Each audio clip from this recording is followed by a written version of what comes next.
Good morning, welcome back to my channel. ঘড়িতে এখন প্রায় 6:30টার মতো বাজে। সকালে ঘুম থেকে উঠে যে বাসি কাজগুলো থাকে এগুলো এবার একে একে করে নেব। সকালে উঠে সমস্ত বাসি কাজ আমাকে একা হাতে করতে হয় না, কেন শাশুড়ি মাও কিছুটা হেল্প করে। ঘর মুছে আমার কমপ্লিট হয়ে গেছে, এবার উঠোনটা একটু ঝাঁট দিয়ে নেব। অনেক সময় রাতের বেলা বাসনটা মেজে রাখা হয় যাতে সকালবেলা বাসি কাজের চাপটা একটু কম হয়। বাসি কাজ আমার কমপ্লিট হয়ে গেছে। বাজার থেকে এনেছে চিংড়ি মাছ, বাটা মাছ আর এনেছে চিকেন। এগুলো একটু ধুয়ে নেব।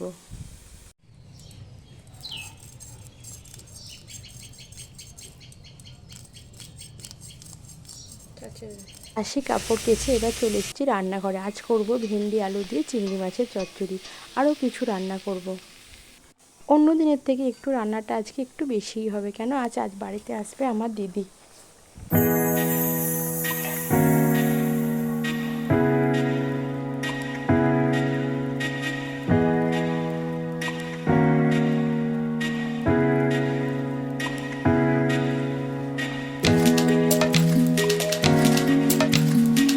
রান্না আমার কমপ্লিট হয়ে গেছে। আজকে রান্না করেছি কুমড়ো ভাজা, আর করেছি বাটা মাছ ভাজা, আর পেঁয়াজ ফোড়ন দিয়ে মুসুরির ডাল, আলু ভাজা, আর ভেন্ডি আলু চিংড়ি মাছের চচ্চড়ি করেছি, আর চিকেন করেছি, আর চাটনি। আর চাটনির সাথে কিছুটা পাঁপড় ভেজেছিলাম। তার থেকে যে চিকেনটা এনেছিল সেখান থেকে কিছুটা লেগ পিস একটু বড় করে কাটিয়ে আনতে বলেছিলাম। রাতে করব বিরিয়ানি। এই বিরিয়ানিটা রান্না করবে আমার দিদি, কেন দিদির হাতে বিরিয়ানি খেতে খুব টেস্টি হয়। বিরিয়ানি করার জন্য প্রথমে চিকেনগুলোতে কিছুটা মশলা মাখিয়ে 2-3 ঘন্টা রেখে দেব। এর মধ্যে দেওয়া হয়েছে দই, আদা রসুনের পেস্ট, বিরিয়ানি মশলা, কেওড়া জল, গোলমরিচের গুঁড়ো, একটুখানি গরম মশলার গুঁড়ো, এগুলো সব মিশিয়ে 3 ঘন্টা মতো রেখে দেব। কালারের জন্য অল্প একটু কাশ্মীরি লঙ্কার গুঁড়ো এর মধ্যে মিশিয়ে দিয়েছিলাম। দুপুরে খাবার পর চিকেনটাকে মশলা মাখিয়ে রেখে দিয়েছিলাম 3 ঘন্টা মতো। আজকে বিকেলবেলা আমাদের বাড়ির কাছে একটা মন্দিরে ঘুরতে যাব, তাই ঘুরতে যাওয়ার আগে এই বিরিয়ানিটা রান্না করে রেডি করে যাব। কোথা থেকে ঘুরে আসার পর আর এসে রান্না করতে ভালোই লাগবে না, তাই আগে থেকে এটাকে রান্না করেই যাব। ঘড়িতে প্রায় 5টা বেজে গেছে। এবার আমি বিরিয়ানিটা বসিয়ে দেব। বিরিয়ানিটা বসার জন্য আগে চালটাকে আমার রেডি করে নিতে হবে। আজকে এই বিরিয়ানিটা আমি আর আমার দিদি মিলে দুজনে মিলে তৈরি করেছিলাম। জলের মধ্যে কিছুটা লেবুর রস ও সমস্ত রকম গোটা মশলা তেজপাতা দিয়ে ভাতটা হতে দেবো। আর একদিকে পেঁয়াজের বেরেস্তাগুলো ভেজে নেব। পেঁয়াজের বেরেস্তা ভাজা হয়ে গেলে আলুগুলো কিছুটা ফুড কালার মাখিয়ে তেলে ভেজে নেব। আলু ভাজার পর যেটুকুনি তেল ছিল ওই তেলের মধ্যে এবার চিকেনটা দিয়ে দেবো এবং চিকেনটা কিছুক্ষণ তেলের মধ্যে নাড়াচাড়া করে নেব। এবার দুধের মিশ্রণটা তৈরি করে নেব। অল্প কিছুটা দুধ নিয়েছি, এখানে কিছুটা কেওড়া জল দেব, আর দেব ফুড কালার, আর অল্প একটুখানি আতর।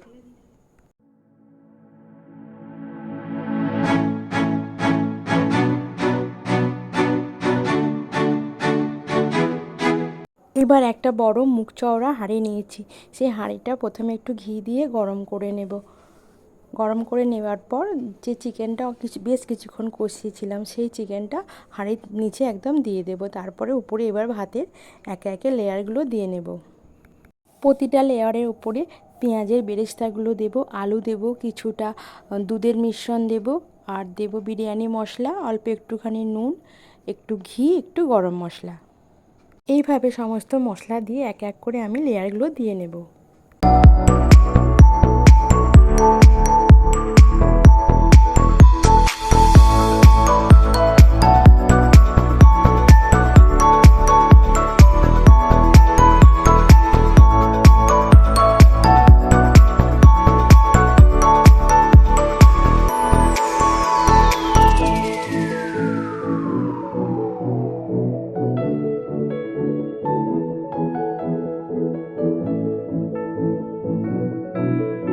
সমস্ত কিছু কমপ্লিট হয়ে গেলে হাঁড়ির মুখটা ঢেকে দিয়ে ঢাকার উপরে ভারী একটা জিনিস দিয়ে আধ ঘন্টার মতো অল্প আঁচে বসিয়ে দেব। ঘড়িতে এখন 7টার মতো বাজে। বাড়ির সমস্ত কাজ কমপ্লিট করে চলে এসেছি মন্দিরে।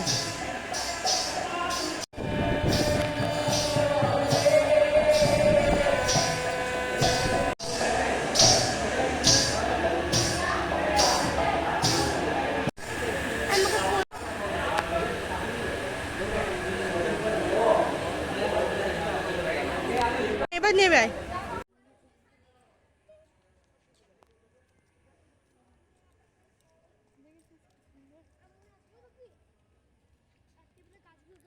কি সুন্দর করেছে এখানটা, তাই না?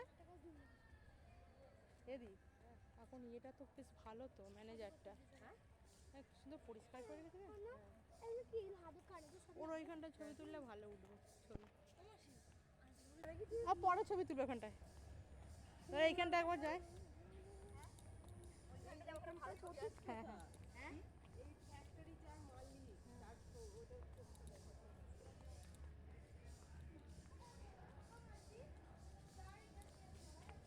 দিয়ে দেখ হনুমান।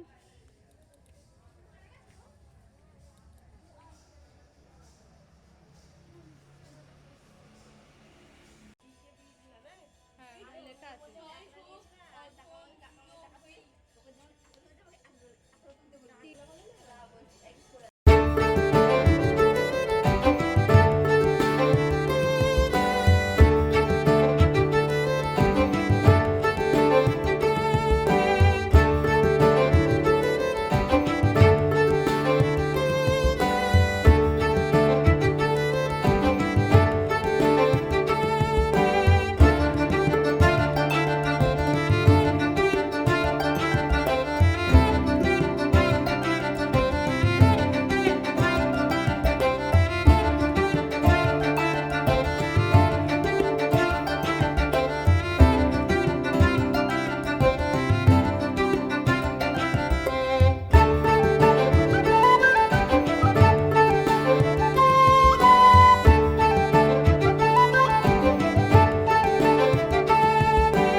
মন্দির দেখে ফেরার সময় আমরা খেয়েছিলাম চাউমিন, আর খেয়েছিলাম দই ফুচকা আর আইসক্রিম।